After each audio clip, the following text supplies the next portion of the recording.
guys, ito na naman ang batang makulit at samahan nyo kami ulit sa panibagong araw.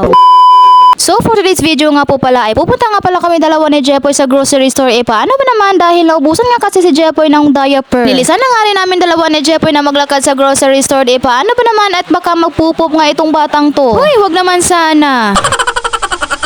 Nag-ikot-ikot nga muna kami dalawa ni Jepoy dito at baka nga may magustuhan kami. Pero kahit may magustuhan nga kami ay hindi nga rin pala namin mabibili kasi low budget nga pala itong pang grocery namin ngayon. Kaya ang mabibili nga lang talaga namin dito ngayon ay ang mga kinakailangan lang talaga ni Jepoy. Tapos naisipan ko na nga rin palang ilipat si Jepoy ng gatas dahil palagi na nga ito nanghihingi ng gatas itong batang to. Alaska na nga rin lang yung napili ko dahil less sugar nga itong gatas na ito. Tapos binilhan ko na nga rin siya ng snack para mamaya. Dahil expected ko na talaga na manghihingi ito ng snack mamaya. Pagkatapos nga naming mangkuha yung mga kinakailangan namin sabay at ayan dumiretso na nga kami sa cashier. Sobrang bait ba naman itong batang to at tinulungan pa nga niya talaga si kuya. Kaya ayan tuloy na laglag na nga yung iba.